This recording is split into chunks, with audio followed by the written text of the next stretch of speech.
চট্টগ্রামে অভিযান চালিয়ে AK-22 ও বিপুল গোলাবারুদ সহ 4 জঙ্গি আটক। বাঁশখালীর পাহাড়ে জঙ্গি প্রশিক্ষণের কথা স্বীকার। কুমিল্লার গৌরীপুরে পেট্রোল বোমা হামলায় ট্রাক চালক দগ্ধ। কয়েক জেলায় আলাদা ঘটনায় 2 শিবিরকর্মী সহ 4 জনের মৃত্যু। এবং পহেলা বৈশাখ কাল ইলিশের অভাবে পান্তা পেঁয়াজুর আয়োজন ভোলায়। লক্ষ্মীপুরে উদযাপন হবে দেশি মাছ দিয়ে।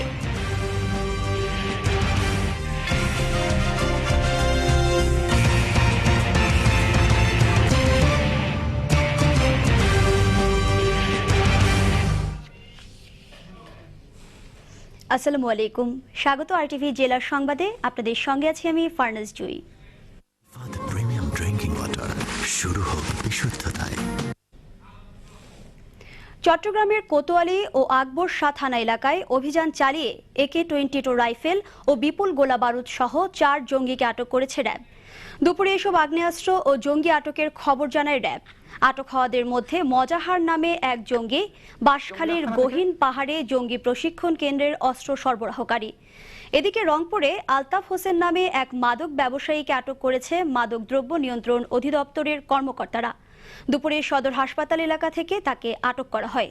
তার কাছ থেকে মাদক হিসেবে ব্যবহৃত 684 সিসির রেকটিফাইড স্পিড উদ্ধার করা হয়।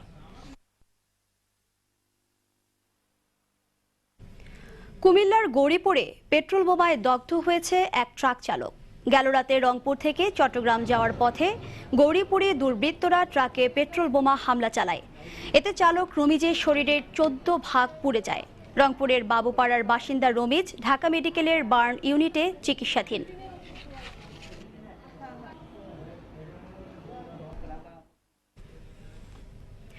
এদিকে হরতালে চট্টগ্রামের 16 শহরে 3টি গাড়িতে আগুন দিয়েছে জামাত শিবির কর্মীরা।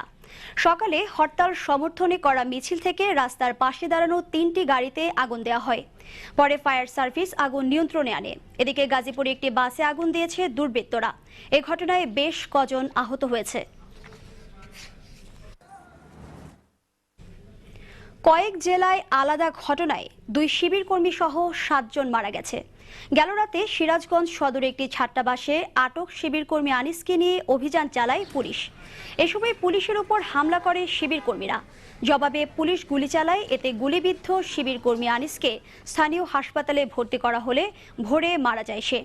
রাজশাহীর খড়খড়ি থেকে শহীদুল নামে এক শিবির কর্মীর গুলিবিদ্ধ মরদেহ উদ্ধার করা হয়েছে। কেরানীগঞ্জের প্রহরী ভিটায় পুলিশের সঙ্গে বন্দুকযুদ্ধে এক ডাকাত মারা গেছে। নিখোঁজ হওয়ার প্রায় 1.5 মাস পর কুষ্টিয়ার ভেড়ামারায় পদ্মা নদী থেকে এক যুবকের মরদেহ উদ্ধার করা হয়েছে। জমি নিয়ে বিরোধে লক্ষ্মীপুরের রামগতিতে প্রতিপক্ষের হামলায় একজন নিহত হয়। মানিকগঞ্জে কাজ করতে গিয়ে মাটি চাপায় শ্রমিক রায়হান মারা গেছে। ঝালকাঠির কাঠালিয়ায় এক বৃদ্ধাকে খুন করেছে দুর্বৃত্তরা। 3 জেলায় সড়ক দুর্ঘটনায় এক চালক সহ 3 জন নিহত হয়েছে। সকালে নাটোরের লালপুর বাঘা সড়কের পাইকপাড়ায় ট্রাক চাপায় শরীফুল ইসলাম নামে একজন নিহত হয়। বরিশালের লঞ্চঘাট এলাকায় ট্রাক চাপায় আব্দুল কাদের নামে জজ কোর্টের এক পিয়ন নিহত হয়েছে। পুলিশ ট্রাকটিকে আটক করেছে। কুষ্টিয়ার ভেড়ামারায় 12 মাইলে কাঠ বোঝাই ট্রলি নিয়ন্ত্রণ হারিয়ে খাদে পড়ে চালক শরীফুল নিহত হয়েছে। এদিকে নওগাঁর আত্রায়ে বিদ্যুৎস্পৃষ্ট হয়ে স্বামী স্ত্রী নিহত হয়েছে। এতে আহত হয়েছে মেয়ে মুসলেমা।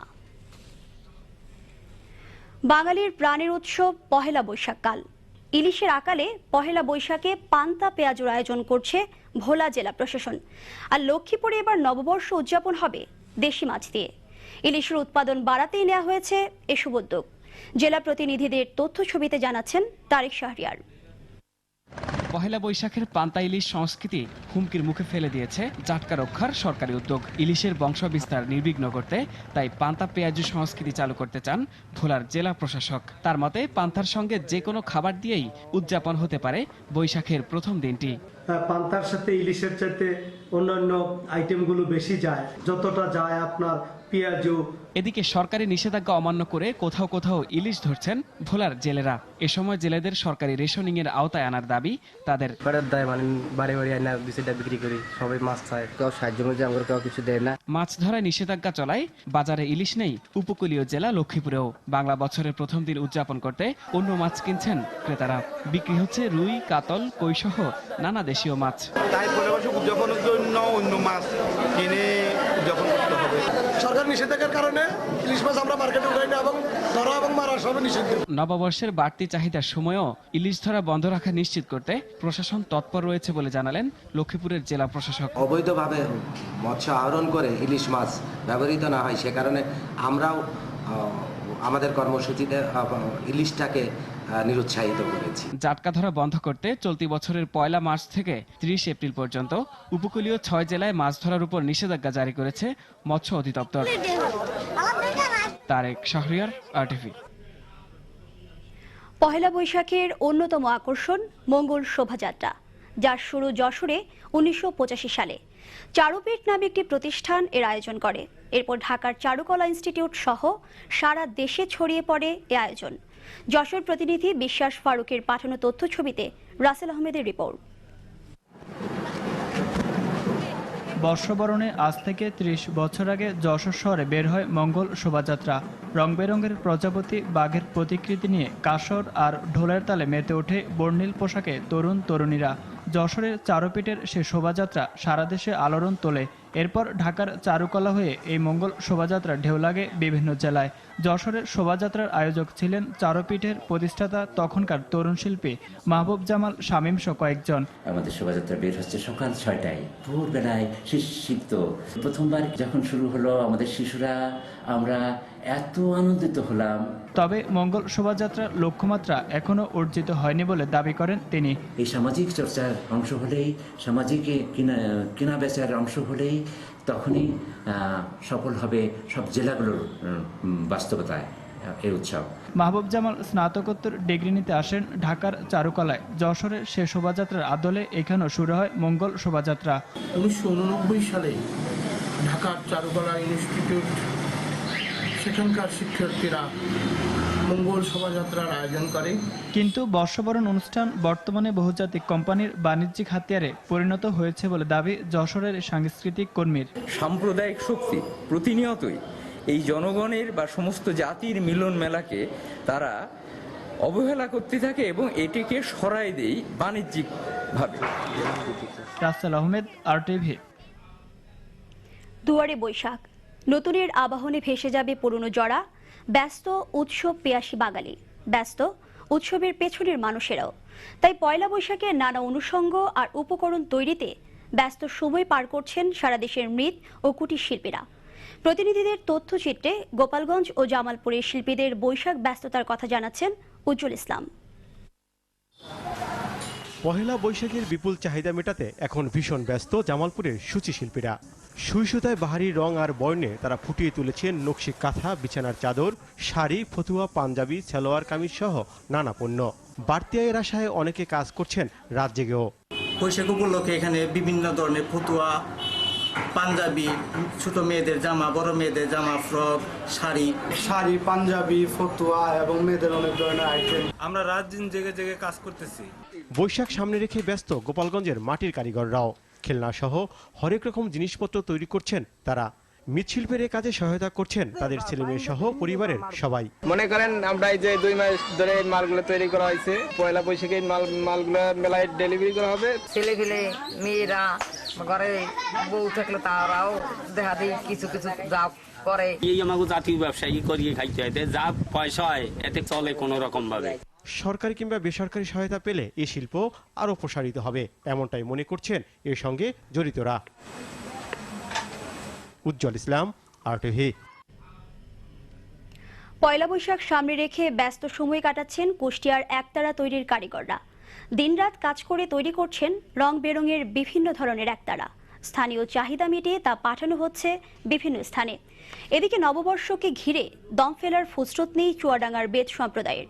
প্রতিনিধিদের তথ্যচিত্রে রোমান শিবলির রিপোর্ট। কুষ্টিয়ার ছেউরিয়ায় বাউল সম্রাট লালন ফকিরের আখড়াবাড়ির পাশে 20 থেকে 25টি ক্ষুদ্র কুটির শিল্পে তৈরি হয় একতারা। বাঙালির সার্বজনীন উৎসব পয়লা বৈশাখের অন্যতম প্রতীক বাউলের একতারা তৈরিতে চরম ব্যস্ত সময় কাটছে শতাধিক কারিগরের। নববর্ষ উপলক্ষে দেশের বিভিন্ন স্থান থেকে পাওয়া অর্ডার অনুযায়ী একতারা বানাতে হিমশিম খাচ্ছেন তারা। নববর্ষ উপলক্ষে মালগুলো অনেক বেশি বিক্রি হয়, সেজন্য আমাদের কাজের চাপ বেশি। ডিস্ট্রিক্টের অটোমেটার আসে, আমরা সেজন্য খুব মানে কাজের মানে খুবই এটা আমরা চাপ সৃষ্টি আমাদের। নববর্ষ উপলক্ষে বাইরে থেকে বিভিন্ন ধরনের পর্যটক আসে, সেই জন্য তো বিক্রি বেশি হবে, এটা স্বাভাবিক। একতারার চাহিদা বেশি হওয়ায় কাজের চাপ সামলাতে কারিগরদের সঙ্গে কাজ করছে শিশুরাও। কারিগররা তৈরি করছেন রং বেরঙের একতারা। এখানে ছোট বড় সবাই এখন ব্যস্ত, কাজের চাপ বেশি। এখন অর্ডারেরই কাজ, এখন তো ধরেন যে ডাল সিজন, এখন সব পয়লা বৈশাখের জন্য এগুলো তৈরি করা। এদিকে বৈশাখ সামনে রেখে মুখরিত চুয়াডাঙ্গার বেতপল্লীগুলো বিরামহীনভাবে তারা তৈরি করছেন কুলা, ঝুড়ি, ফুলদানি ও কলমদানি সহ নানা রকম তৈজসপত্র।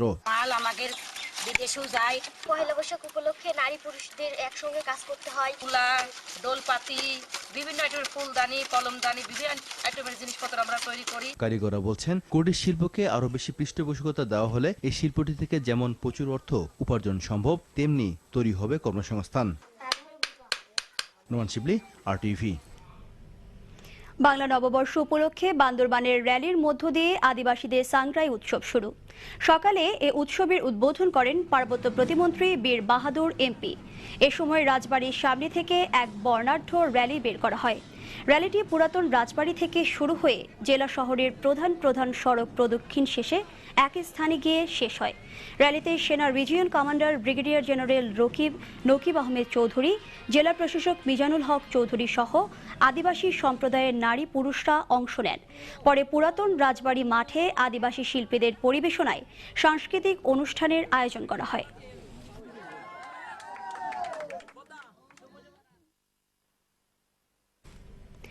চৈত্র সংক্রান্তি উপলক্ষে নারায়ণগঞ্জে অনুষ্ঠিত হল শিব গৌরী পূজা। নারায়ণগঞ্জের লক্ষ্মীনারায়ণ আখড়ায় এ পূজায় অংশ নেন অসংখ্য ভক্ত। হিন্দুদের বিশ্বাস, শিব গৌরী পূজার পর কাঁচা আম খেলে পরিবারের মঙ্গল হয়। সেই বিশ্বাস থেকে চৈত্র মাসের শেষ দিন এ পূজা করেন তারা। নড়াইলেও চৈত্র সংক্রান্তি উপলক্ষে পাঠ পূজার অষ্টক গান হয়েছে। এদিকে সিরাজগঞ্জে বর্ষবিদায় ও বর্ষবরণ পদযাত্রা হয়েছে। নববর্ষকে বরণ করে নিতে শোভাযাত্রা ও আলোচনা সভা হয়েছে ঝিনাইদহে।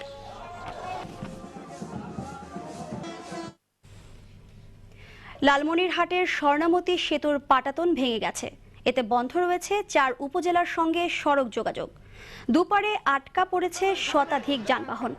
সকালে বুড়িমারি স্থলবন্দর থেকে আসা পাথর বোঝা একটি ট্রাক পার হওয়ার সময় সেতুটির পাটাতন ভেঙে যায়। লালমনিরহাট সড়ক ও জনপদ বিভাগের নির্বাহী প্রকৌশলী মশিউর রহমান জানান, নিষেধাজ্ঞা উপেক্ষা করে সেতুর উপর দিয়ে অতিরিক্ত পণ্য বোঝাই যান চলাচল করায় পাটাতন ভেঙে গেছে। সন্ধ্যা নাগাদ পাটাতন মেরামত করা সম্ভব হবে বলে জানান তিনি।